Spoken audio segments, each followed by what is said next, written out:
So it's a particular pleasure to ask to speak to you now from Students Stop the War, Shadia Edwards. Please give her a round.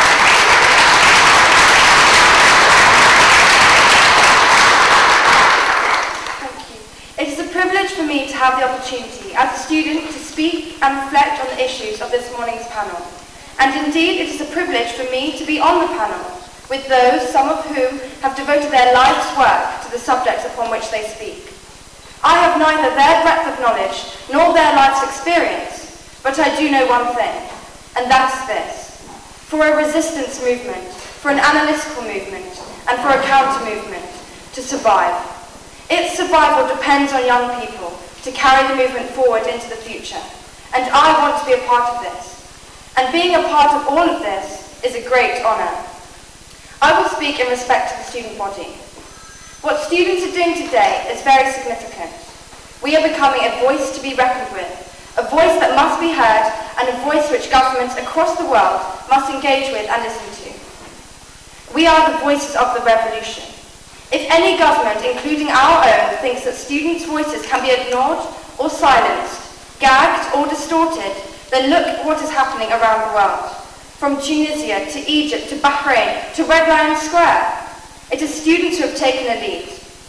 Students have taken a lead in the anti-war movement, in troops out of Afghanistan. Students have taken a lead in Stop the War against the war in Iraq, infamously called Operation Iraqi Freedom by George Bush, in an attempt to con the world and the American people and American allies into supporting it. It is the worldwide student movement that has taken an active part in struggles against the bombing and murder of civilian population of Gaza. Who was it who opposed the armed state in China's Tiananmen Square, or resisted the Shah of Iran before the Iranian Revolution, or in the May 1968 uprisings in France, who shook up old society, or in Cairo in February 2011, who toppled Mubarak's one of the biggest dictatorships who ruled for 30 years with the support of the West and of America. It was the students, the kids in the square. Democracy, anti-war battle, the struggle of a free and truly inclusive world depends on the students. Resistance to repressive states and the courage to challenge the status quo depends on a student body that asks questions. Frantz Fanon, the great anti-colonial critic, the freedom fighter and fight of Algeria for independence from the French in the 1950s, has these words etched on his gravestone. Let me always be a man that asks questions. But there is no questioning without an education which encourages students to engage with ideas. So in Britain, higher education is being cut and being priced out of the market.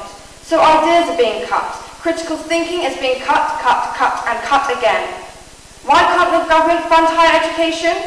Because money that should be spent on higher education has been stolen to fund ideas, not to fund ideas, but to fund war. And there is plenty of money for war. That is not being taxed or paid back after a loan for 10 years or more with a 7% interest.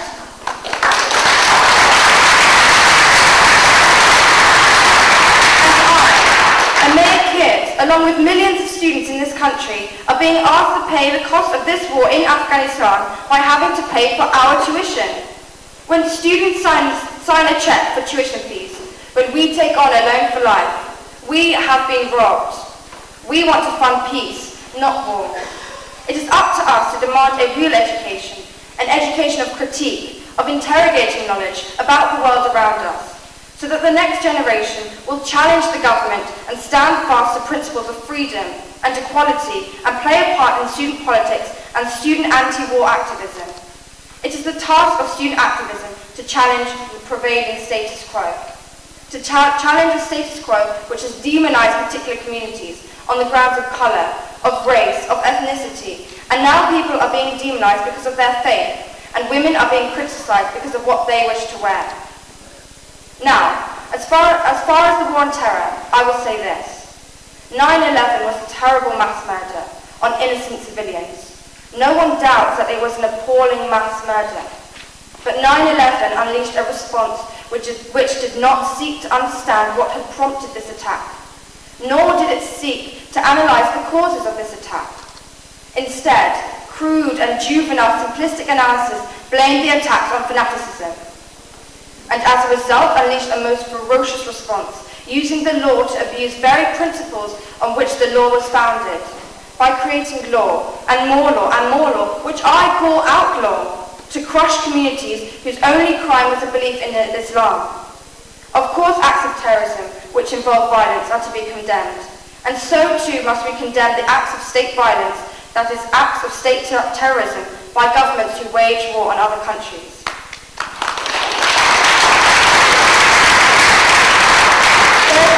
Benign state terrorism, and that is state terrorism which undermines civil liberty and individual freedom.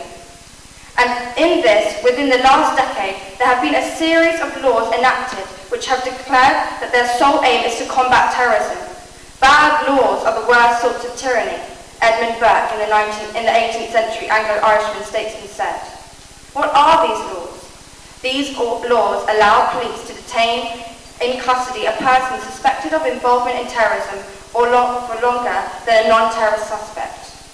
These laws allow persons suspected of involvement to be placed under virtual house arrest under what is called control orders that now name TPIMs, terrorism prevention and investigation measures.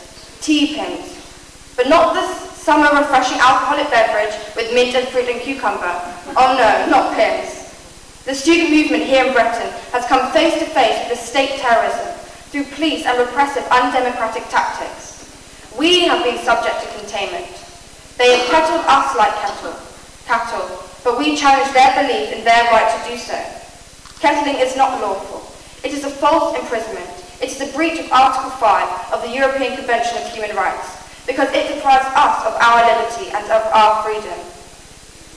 Even the court has held that such tactics could only be justified to prevent serious public disorder. Then there are these laws which criminalise the foreign nationals who are protesting against regimes in Bahrain, Libya, Tunisia, Yemen. They are protesting in Bahrain, for example, against the demolition of 47 mosques, the imprisonment of doctors who treated the wounded. Such protesters are members of the opposition.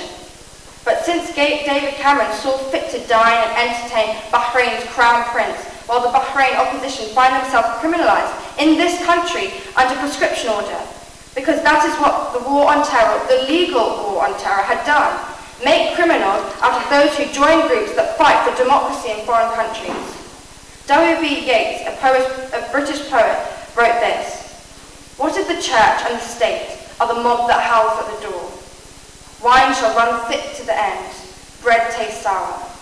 The state is the mob that howls at the door, but Archbishop Rowan Williams is certainly not one of the mob.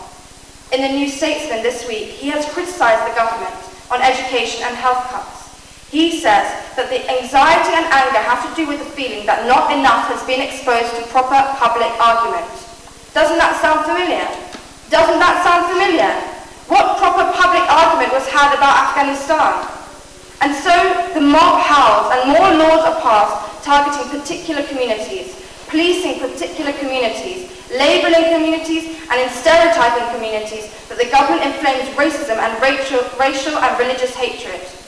In this, we must continue to challenge the lies and arrogance of the West and the US. We, the children of the revolutions, the voices of the revolutions, must resist and we must challenge. 10 years on, the withdrawal debate has now intensified after May 2nd's demise of bin Laden, giving it a new momentum. And the British government is the mob that howls at the door. And together we must join hands, join hearts, join minds to withdraw the troops from Afghanistan and to expose the use and abuse of law in its endless suppression and erosion of civil liberties in a pretense that such repressive laws are justified and expose the tuition fees as a ploy to fund war. And with this, like the dragons in the den who consider inventions and interventions, on this one, and for these reasons, I'm out.